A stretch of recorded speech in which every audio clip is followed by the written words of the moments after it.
Well, hello there. Welcome to a little BTS stream. We're filming Ask Dr. Bitcoin. Today we're going to be looking at some excerpts from some speeches from a gentleman who spoke at the North American Blockchain Summit by the name of David Johnston, who is heavily involved with something called the Morpheus project, which is all about decentralized AI. We're going to do something a little different. We're going to do some like reaction videos. Basically, we're going to watch some of the clips and we're going to talk about them and see where we go from there. So if you're into all that, I stay tuned. sincerely believe. Sorry. It's all right.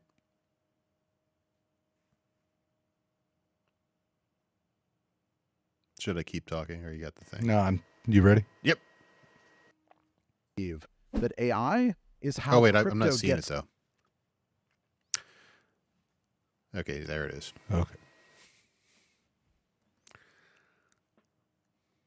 I sincerely believe that AI is how crypto gets to the first billion users, right? I think back to like 1998. Who here was around in 98 and used Google for the first time, right?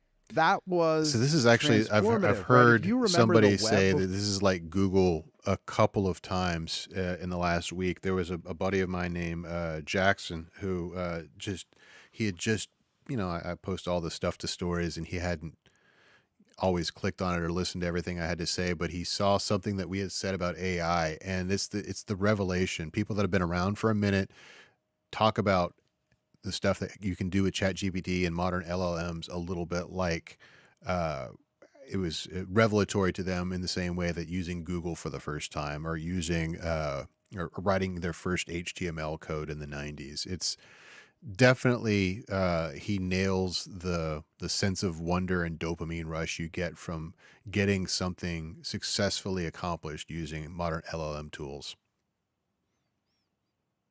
For Google, it was janky, right? It was hard to use. It was very technical. You're like navigating directories, typing in IP addresses, right? It wasn't easy, right? And so 1998, there were only 100 million users of the web, right? Google shows up, takes away all the technical barriers. You've now got this magic box. You just tell it what you want. I want to see a sports website. It curates the entire internet and gave you the best option, right? That's how the internet got to 1 billion users, right? I mean, that's exactly correct. You have to remove all the way. So one of the first stories that I broke that kind of put me on the map as far as tech journalism was the story of Android and the Google phone, when Google was working on a phone. And when I was talking to my source at Google about that, what they were telling me is that they were facing a problem with growth at Google because they at that point were servicing the entire internet from like 1998 forward. And of course, the Google phone story / Android story starts showing up towards the like the beginning of like the 2002, 2003 to 2006 era. And so the whole point of that was to grow the size of the internet. The only way to grow the size of the internet and thereby grow their own customer base was to make computing affordable and easy. And so what he's drawing here, the comparison he's drawing here is that is ChatGPT and OpenAI and modern LLMs do that exact thing. They make anything that they touch, anything that it is attached to, as easy as talking to another individual, another person. So it is truly transformative, regardless of what you think of all the underlying technology challenges or the capitalistic intent behind it.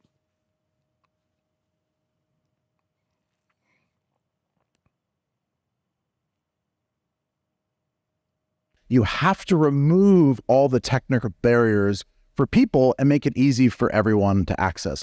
That's where we are in crypto today, right? It's 1998. It's not easy to use. There are a few 100 million people using it, but it has value to offer to billions of people, right? That's where I think we're at. This is he goes fast through this, and it's a short clip, so it's a little bit edited, but he's like so right on. As many of you know, I took about a year off from the internet and crypto, not by choice. And I was going back through some shared projects about a couple of weeks ago with a buddy of mine, Shlomo, who he and I worked together on the Free Rostow project. And we were just trying to, access one of the smart contracts that we had created during that time. And, different protocols had slightly changed and evolved, and the code base that was, wrapped around that particular smart contract hadn't been upgraded. And it was literally like a 3-week affair for us, like finding the time to work together on it. But then like we sat down and it should have been a 25-second, push this button, and it's done. And just through like all the, constellation of apps and smart contracts and outdated web pages, it was at least an hour and a half, 2 hours of trying to move some tokens from one wallet to another. So this is for people like Shlomo and I, who are involved in some of the highest profile crypto projects on the internet. And it took us an hour and a half, 2 hours to play with some tokens that were very easy to move around a year ago. And if you're talking to people who are quote unquote normies, right?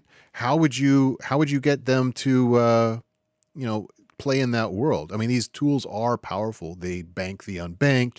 They will make corporate governance more egalitarian and more accessible, but only if you can understand how to use the tools. And that's where is exactly what he says. The short version of what he said is the long version of what I just said. That's where we're at. We're at like 1998, where you have to know HTML to use the web. Well, we're at 1998 for crypto, where you have to understand Solidity and smart contracts and blockchain architecture just to use a cryptocurrency wallet and use these freedom enabling tools. AI is going to come in and make it so easy to use crypto. Now, what does crypto have to offer AI? The other side of the coin is AI needs decentralized compute. It needs a way to do payments online. It needs to reward open source developers that build the agents. These are the things Web3 was built for. So it's the perfect match between the AI community benefiting from the infrastructure Web3 has and the Web3 community, crypto, benefiting from the new interfaces that the AI builders have created. So what we've talked about on the show in various contexts over the last 6 months is how ChatGPT, Sam Altman, and a lot of the people that are in the AI space are on a journey to build something they call AGI.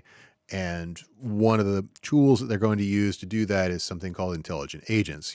So what is an intelligent agent in this context? It is a constellation of software, probably powered by an LLM like ChatGPT, that has an intent. So it doesn't have to wait around for a human to type some words into it to do its thing. It's living on its own, studying, the inputs that it needs to study, and doing the thing that it is tasked with doing, or is given an animus in short form. So I was working with one such architecture for an intelligent agent called AutoGPT. And I had given it some task. I can't remember what it was, but it had something to do with probably like it was one of their example problems to solve. And I think it was like build a poker game or something like that. And it had gotten stuck in a particular part where it needed to access part of the API documentation for OpenAI itself. And it was couldn't find what it was looking for in the documentation, and it wound up in conversation with the chatbot that sits in the help section for OpenAI to understand something about API rate limiting or something like that. And I could actually watch as it was scrolling by on its own, for about 30 minutes where it was in conversation with another chatbot, getting little tiny chunks of knowledge and moving the ball down the field in terms of what the project was supposed to be. And it occurs to me that in a future where this is commonplace, where we have AI, intelligent agent directed software projects or any type of project, that tiny micro chunks of knowledge will be transactional. And how are you going to pay for that service of getting that knowledge? Because there is resources involved with powering the agent on both sides of the table, right? And the only thing that makes sense is cryptocurrency. And the only architecture that makes sense when you have a team of agents working together is a DAO. Like, these are solved problems in cryptocurrency. Why? Why is that true? The reason why that is true is if you're to give an intelligent agent a credit card, there has to be a human attached to that credit card. And so what if the program is running in absentia from a human interaction completely, which is kind of the goal here? Western banking structures do not have the capability of recognizing things that are not entities born into the country with a social security number. Like, if you don't have a social, you don't have a birth certificate, you're not getting a bank account. Therefore, you can't pay for anything that you need to pay for, including transactional micro knowledge from another chatbot, for instance. But it is something that you've been able to do for the last 15 years with cryptocurrency. So what he is saying here is, again, this is me taking a long way to go to explain and give illustration to a couple of quick sentences, is that cryptocurrency has a ton to offer the end goal, the vision for AI, intelligent agents, AGI, ChatGPT. It is the only way in which these things will function autonomously eventually. They put in a compute limit, 10 to the 26 power, which is about as much computer power as the Bitcoin network uses in 3 minutes. So that's going to be the amount of compute you can use to train an AI in the US without registering with Homeland Security, right? Let me demystify this. This is just regulatory capture. Straight up, end of statement. Microsoft, Google, they wrote this executive order. Certainly Biden didn't write this executive order, right? They handed it to him and he signed it, right? They're trying to effectively prevent all the startups that are coming up and competing with them from really making a dent in their business, right? So this is a regulatory capture move to try to push out the startups that are trying to challenge these big tech incumbents. And so all of a sudden, the AI people have just learned that permissionless, decentralized systems are going to be really important. So the context of what he's talking about there, it's kind of important to realize he's talking to a group of people that were gathered in Fort Worth, Texas, just been spoken to by a lot of politicians who were talking very openly about Choke Point 2.0, which, if you've watched any of the videos that I've put out over the last 6 months, you know that I was caught on that dragnet. You know that it's existed to debank a lot of crypto service providers. It's not even, it's like an open secret. It's not even a very well-kept secret. Banks and the Federal Reserve and certain government entities like Elizabeth Warren in the Senate have openly said, we think crypto is only good for terrorism and scam artists. Jamie Dimon said it a couple times this week, even as his bank, JP Morgan Chase, has participated in the Bitcoin ETFs that have launched. There is extreme regulatory capture that's in place that people in the crypto industry are well aware of. And it dovetails very nicely if you're an Elizabeth Warren, President Biden type, who is trying to tap into this populist movement of anti-big tech, because you see these new AI unicorn startups like OpenAI coming up out of nowhere, seemingly, and trying to change the tech landscape again. And so they're putting in these very, very restrictive guidelines written by lobbyists paid for by IBM, paid for by, Oracle, the big tech, the real big tech, the enterprise players, because they want, and they're frankly supported by Sam Altman because he knows his industry position, therefore supported by Microsoft as well. But they're putting in place these restrictions that will prevent people from openly experimenting, right? We're still in a place where this technology is largely built on open source tech, open source code. That means anybody has equal access if they understand how to use this code. And they are attempting to create regulation around this that will specifically limit how much computing processing power you can apply before getting, government approval to play with your code. So what he's speaking to, again, is within the context of everything I just said. But all these AI people, these people that experiment with AI, are not necessarily crypto people. So for them, they're just, what we crypto people call normies. They don't kind of understand that there is this thing called regulatory capture. If they understand it, they don't really care about it because it doesn't affect them. But they're seeing this thread being drawn between them and the crypto people. And as a result, their livelihoods are being threatened.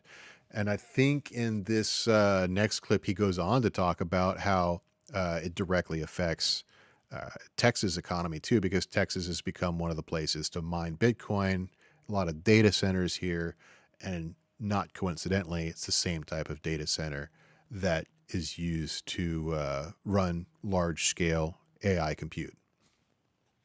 Think back to the past of Bitcoin. Most of the hash rate was not in the United States, right? It was overseas, and other countries became less favorable. Texas led the way with being very friendly, and we got a huge amount of miners and people moved here, right? Bitcoin and crypto have pioneered a system that works anywhere in the world. And so we can create competition between these jurisdictions, right? Yeah, so what he's talking about there is China created some specific regulations several years ago, which caused it to be economically inviable to run large-scale Bitcoin mining there and in Mongolian region of that part of Asia. And so it moved to Kazakhstan, and it quickly overwhelmed Kazakhstan's electrical grid. They just weren't prepared for that amount of tech infrastructure, power infrastructure. And so it went to Texas. I think that we have like 30 or 40% of the world's Bitcoin mining infrastructure has now found its way to Texas because of the way our grid works and how it's not connected in certain ways to the rest of the American grid, and the freedom with which that allows ERCOT, the governing body for Texas Energy, to deal with large-scale power users. So that's what's going to make Texas specifically a viable spot for a lot of this AI compute that's going to come out, because AI compute is largely fungible compute in the same way that Bitcoin mining is. In fact, a lot of the early AI data centers that were used for training were using the same cards that were once used to mine Ethereum before it went to the proof of stake security system. So it stands to reason that even if you don't buy into what may sound conspiratorially like there is some sort of top-down collusion to impede competition in the AI space, you at least want to make sure it stays deregulated enough that economic interests in the state of Texas can take advantage of the business trying to come here.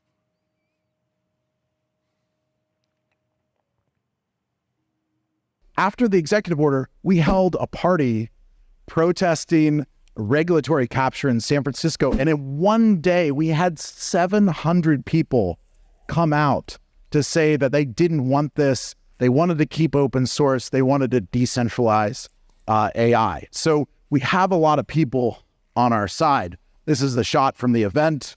You could recognize some of the symbols for accelerationism or computer die, right? There's a lot of funny memes that are coming out of all this. But I think Eric Voorhees, the great philosopher of our time, really captured this eloquently on Twitter when he said the importance of decentralizing AI is approaching the importance of decentralizing money.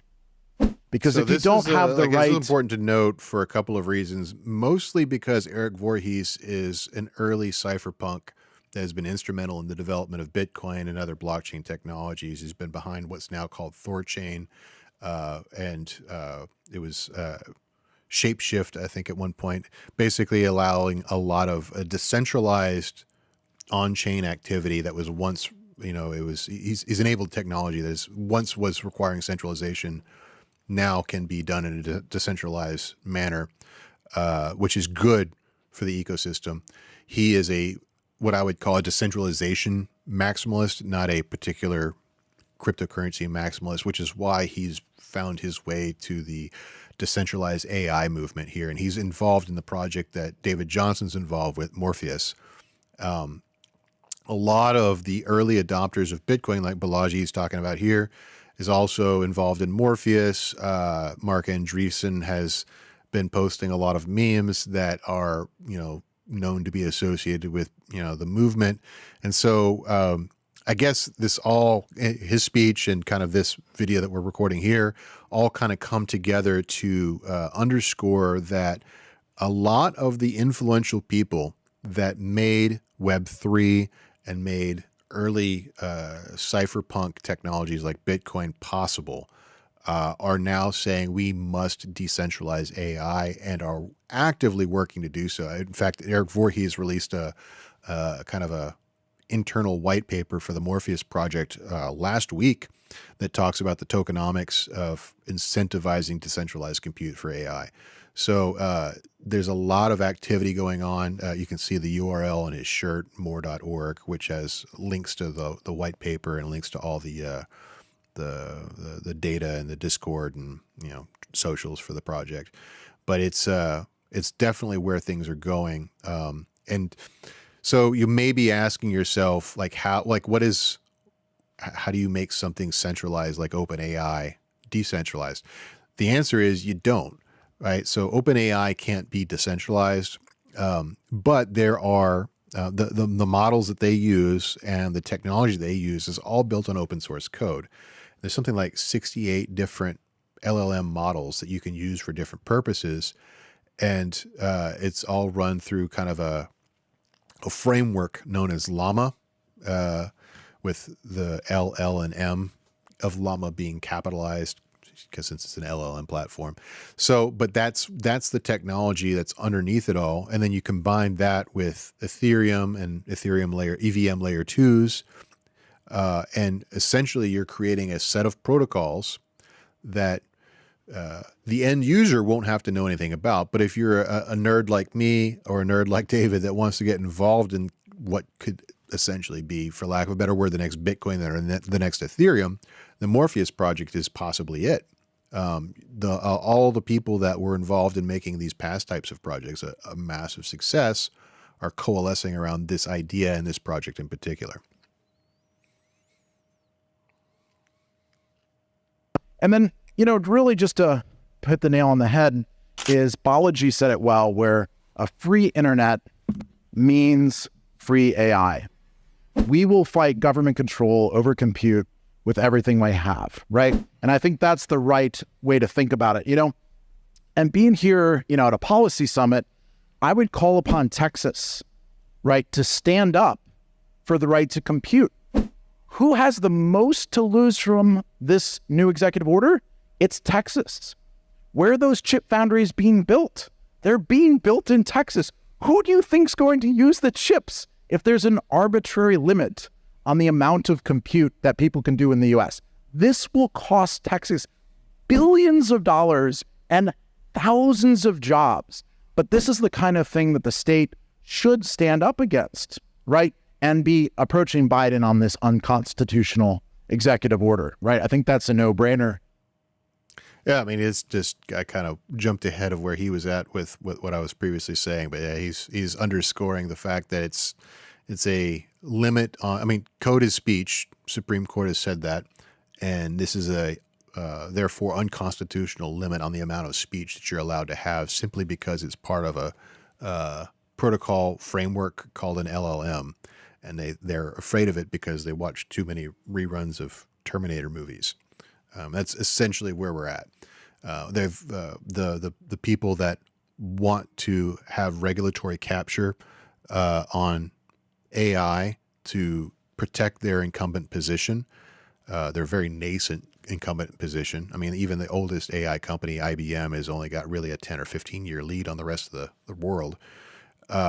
They are preying on the Hollywoodization of AI, and hoping that you remember every, movie about robots and AI from the last 20 years and are afraid that that's what's going to happen because a chatbot can do some reasonable decision making. So, and in so doing, they've created an unconstitutional executive order that will likely go unchallenged unless, people mobilize behind the message that David is talking about here.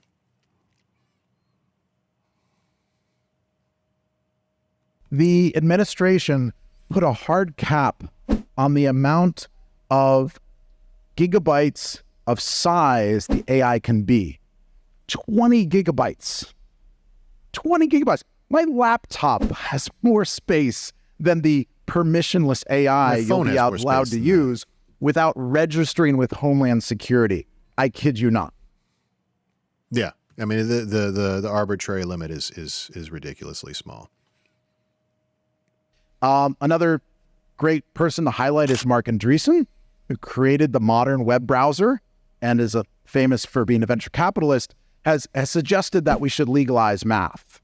And I think that's a good call to action that most reasonable people would agree with, and hasn't stopped posting come and take it memes for 2 weeks solid, of which I really appreciate all these math-based come and take it memes. I really like the Transformer. I mean, it just kind of points out the absurdity of what's going on. The great philosopher Beth Bezos put out that, they tried to do this with crypto. Now they're trying to shut down AI. It's time to join forces, right? So we're seeing people that are interested in AI come together with people interested in crypto. Yeah, I mean, it's just kind of another clip that underscores a lot of the message from the rest of the talk, is that it's a match made in heaven. There's a lot of reasons to want to support the free speech that exists behind the code of AI and LLMs.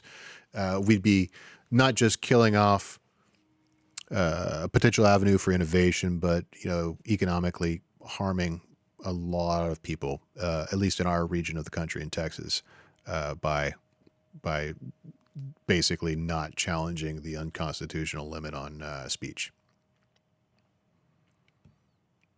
I want to tell you a story about one of my heroes. This is Phil Zimmerman, for anybody that doesn't know him. And in 1991, when Joe Biden proposed a law to ban encryption for emails, this inspired Phil Zimmerman to release Pretty Good Privacy, commonly known as PGP. This became the global standard for privacy and encryption of emails and effectively made government attempts to ban math impossible to enforce. I mean, that's just a good clip. I don't think I have a commentary on that one, but it's definitely a good clip. I sincerely believe that AI is how crypto gets to the first billion users, right? I think back to like 1998. Who here was around in 98? This is the and first part Google? Of the list, I think, again. Yeah, I think it. Yeah, loop back around. All right, I mean, I think I got out most of what I needed to get out. So, but yeah, now for anybody that's watching the live stream, we've been kind of doing some reaction. This is kind of a BTS stream, behind the scenes stream of what we're recording in the studio today. Part of a larger video that I'm going to be making about decentralized AI. But David Johnston, for those of you that are joined us in the middle, was speaking at the North American Blockchain Summit back in October. and was one of the only people to be talking about AI at the summit because he is involved with an AI decentralization project called Morpheus. And that's kind of what we've been talking to for the last 30 minutes or so. Yeah, so there's, if you want to learn more about it, I think it's mor.org. Discord is very active. A lot of OGs from the crypto space are involved in the project. Wow, they updated the website. Yeah. That's cool. Before it was like one button, right? Or Yeah. yeah. Nice. Yeah, looks good. I have it downloaded. I need to explore a little. It runs on Mac. Like it's, I think mostly for like, I think there's a Windows version as well, but it's like it's designed for like GUI operating system users. They are still working on the headless VPS version of the software. This is mostly just so that we can, and I say we because I'm actively experimenting with these folks. It's not a organization that has a head. It was the white paper was written anonymously by 3 individuals, and there's nobody making central decision making. It's all just like GitHub commits and collaborative project work and people in different breakouts. I'm working with the folks that are specifically focused on the Linux headless VPS edition, because the project that I want to do revolves around scaling the GPU infrastructure across cloud computing environments, which would require specifically that set of infrastructure to be established first. So, go ahead. This app I have right here that's loading, we'll see. But so you're saying this one has an interface and... Yeah, so this is really just kind of like, so whenever Bitcoin first came out, there was something called the Qt client, which I think you could probably still download from bitcoin.org, but essentially it's the reference architecture for the whole network. So in the Qt client for Bitcoin, you'll have a wallet, a node, and the ability to mine on whatever machine you run it on. Of course, no general purpose computing platform, like no PC is going to have enough specialized compute to actually mine anymore. But this is similar to that. This is like a reference architecture client that you can play with, and it's open source, so you can deconstruct it and write it for other platforms. And it eventually will get very mitigated out into other types of interfaces for the various purposes that will have to exist on the network. And the goal, I know there's already a couple people working on a web version of the Morpheus kind of clone to ChatGPT to create a multimodal chat environment that uses the larger network that is connected through all these other clients like this for the Morpheus LLM. How does the like tokenomics of this work, or like the economics of using this? Because it's just telling me to ask a question. So right now it's really just, so you're probably just using the graphics card on the machine to run the LLM locally. But the event, and they're only operating on testnet right now. So this is not like a, Got you.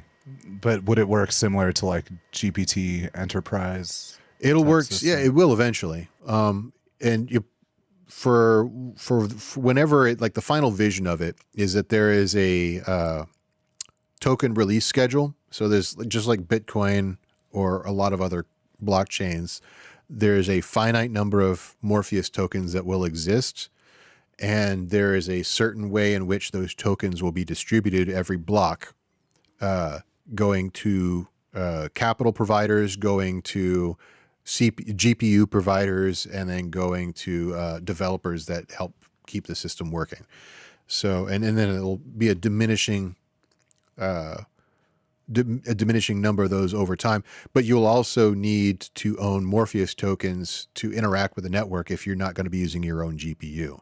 So if you're going to be doing large scale enterprise GPT stuff, like what I do for like our transcription or whatever on our internal application, when I have to like transcribe 1,800 videos, Obviously, if I was running that on a GPU on a machine, you see how fast it goes, right? It would take us weeks and weeks to do 1,800 videos transcribed at this speed because you're using a local GPU, but because I'm using OpenAI's thing, Yeah. it'll do it in a day or an hour or something. But then, so that's the whole point, right? Like something like this would decentralize the computing on that. That's cool as hell. Yeah.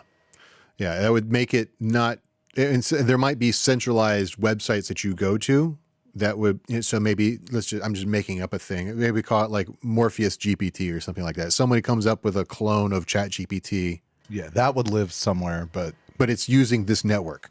yeah. Right. Have you messed around with this? A little bit. Yeah.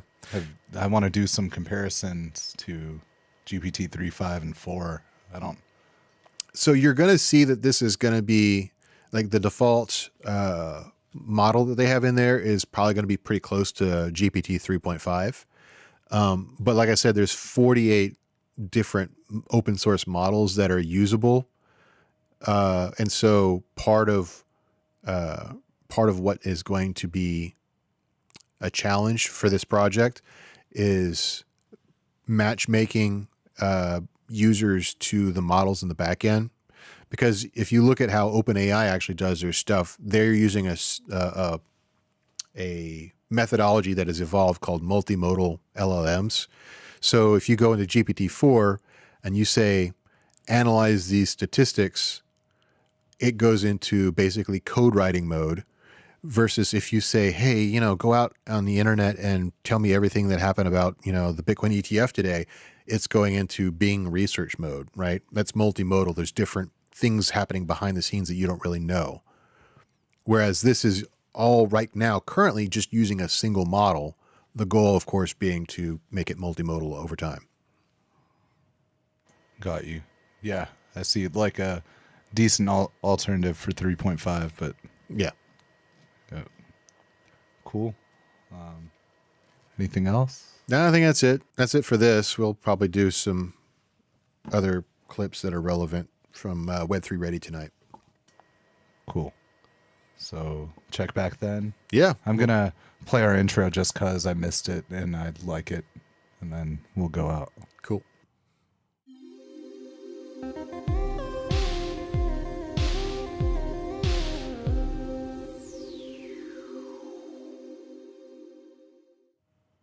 Hey, thanks for watching The Merge. We've got a ton more stuff for you to watch on YouTube, on Instagram, on TikTok, everywhere. Check us out.